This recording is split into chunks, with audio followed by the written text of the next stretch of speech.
Hey everyone, welcome to my video.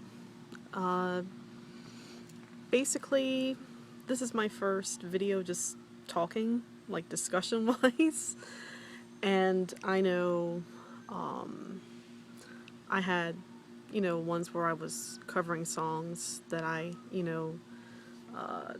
did, but basically the reason that I'm making this video is because I want to talk about a topic that is very important to me, and it's about stolen valor. For those of you who are new to that term, basically stolen valor is when someone poses as being in the military and they want to, just say that they earned certain medals or or certain ranks or pretty much anything to that nature.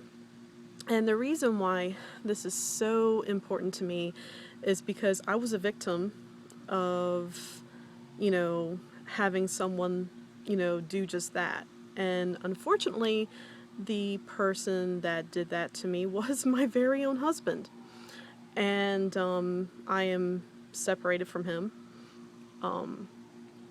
And in addition to him lying and doing the whole stolen valor bit, he was abusive as well. So I'm just extremely thankful to have gotten out of that situation and, getting my son and I safe.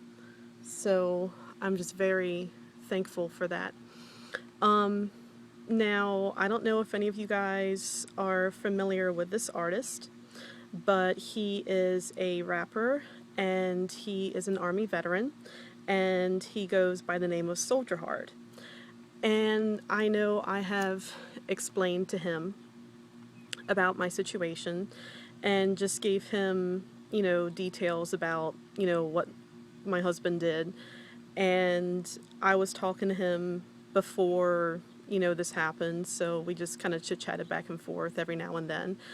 And because of his success with his music and because he does music about his military experiences, was just like, hey, I don't know how you feel about this topic, but yeah, this is something that really, burns me. And so he decided to, write a song about it.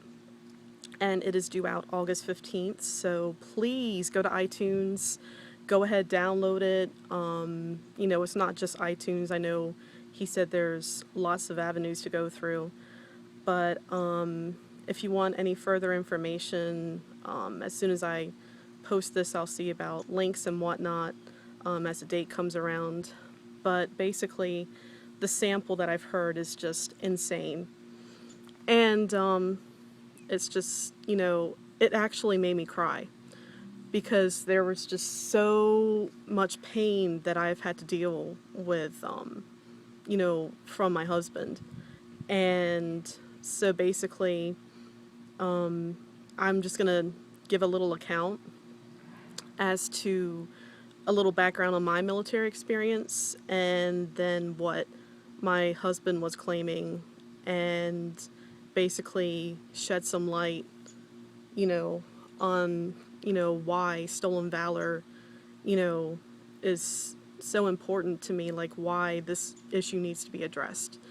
So I hope I'm not boring you guys, but I just want to have you see, why this is so important for people to understand, why stolen valor is so wrong. Basically, I'm 31, and I didn't join the military right after high school. I was actually doing my community college. I actually turned 21 when I was in tech school for the Air Force. And the thing is, I'm actually 100% British. And I was adopted by Americans, and my adoptive dad was in the U.S. Air Force, and he was stationed over in England, and, mom had a tubal pregnancy, and, she found out it was a girl, and she wanted to adopt, so she adopted my sister and I, blah, blah, blah. And so I have been in America since 1990. And so I actually thought about joining when I was in high school, like my senior year, and I was actually wanting to do the Marines. But I guess it just didn't pan out, and my adoptive parents were just like, community college, just don't think about military right now, just go to school and, whatnot. So I was going to the community college, just taking my general ed classes. And even though I was a full time student and my dad was helping me split the bill, I mean, we were still, struggling with, my school bills and whatnot. And one day an Army recruiter called, and I was gung ho about joining the Army. And my dad was just like, yeah, well, no daughter of mine is going to join the Army. So talked to the Air Force recruiter. And then I was like, oh, Air Force, yeah, definitely going.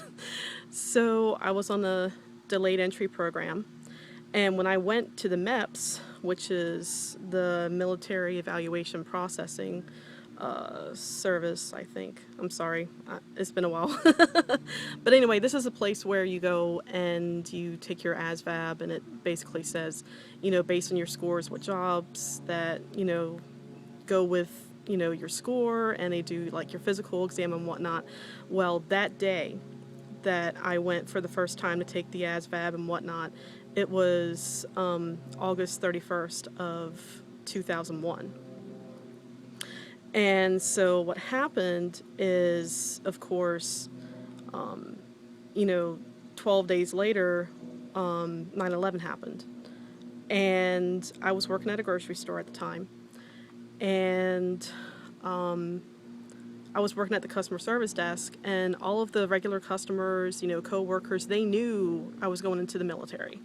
And they were all excited and everything. And then after 9/11, they were just like, are you still joining? And I said, yeah, why? And they were just like, oh my gosh, you're going to go off to war. And I was just like, yeah, your point is. And they just kept wanting to tell me to like back out, don't go. I didn't, swear in, so I, didn't have to join. And it just really rubbed me the wrong way. I'm 100% British. And the fact that I was able to come over here and did it legally, got naturalized, became a U.S. citizen, I am just extremely, extremely proud of being an American. And the fact that, I have served in the U.S. Air Force, I wish I was still in. I really do. And I will get to that, to why I'm not in right now.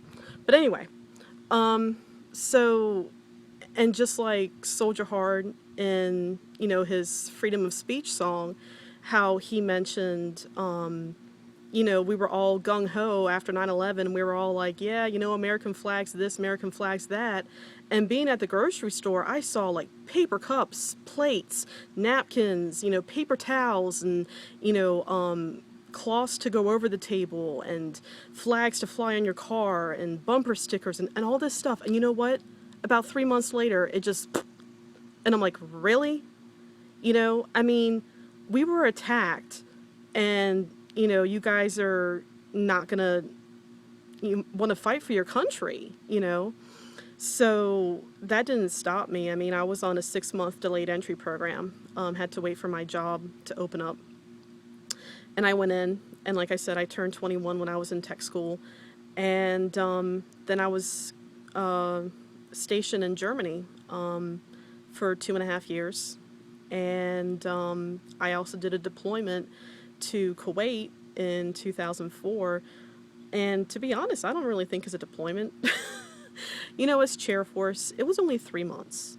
And actually, I volunteered because something happened with the person's security clearance paperwork. They couldn't go, and they were asking people around my shop, and I was just like, you know what, it's due for my time. Just pick me, And everyone else from my shop went to like Iraq or Pakistan, Kyrgyzstan, Uzbekistan, United Arab Emirates, and I got Kuwait. So I like lucked out, and I was just like, wow, okay, cool.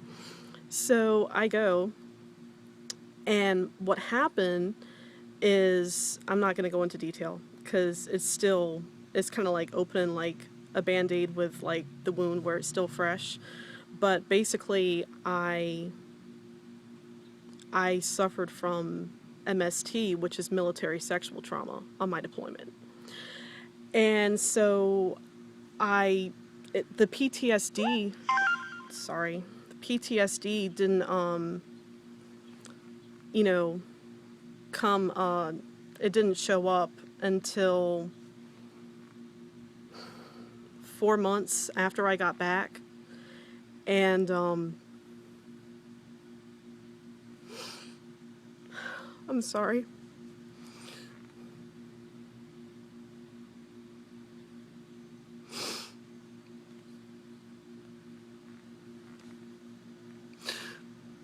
I couldn't readjust.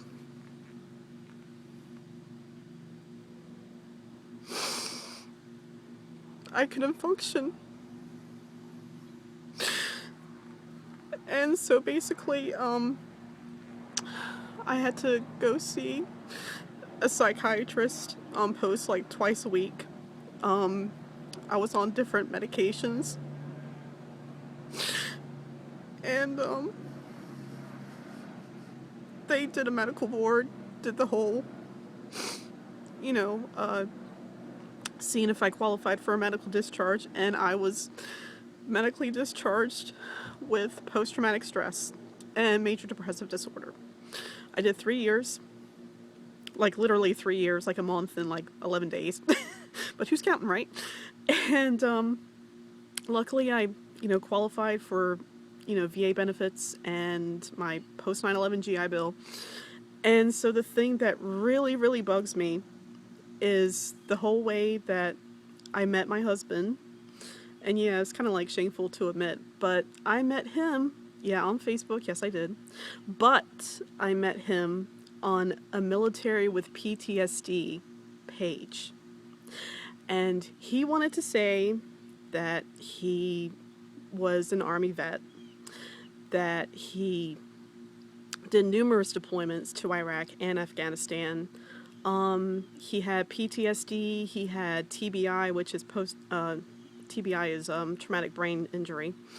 And he said that was from like, the IEDs going off and all this kind of stuff. And, so here I am, and it got so bad to a point where I wasn't sleeping at night. I would have flashbacks. I would have nightmares. I would stay up all night. I wouldn't even go to bed until 9, 10 o'clock in the morning. I wasn't eating.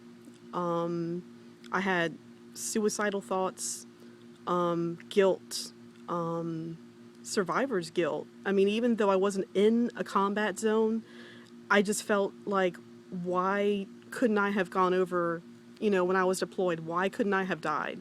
Why couldn't I have given my life for my country, And so, I know that this video is already going on like 13 minutes, and I don't want to bore you guys. But I just really wanted you guys to know like why Stolen Valor, means so much to me, is because everything that I went through, everything that I fought for, the pain, the tears, the guilt, for my husband to fabricate a story and say that, he did 9.5 years. He was special forces. He was a ranger. He was airborne. He got his CIB, which is his combat infantry badge. He got, his jump master wings. He got, he said he was a POW, a prisoner of war. He said he got a Purple Heart. He said he got a Bronze Star with 3 oak leaf clusters, And it's just like all these things that he said. And I never questioned it. I mean, why would you question something that someone tells you when, you're in a relationship with them, because you don't believe that what they're going to say is going to be lies, And the only way that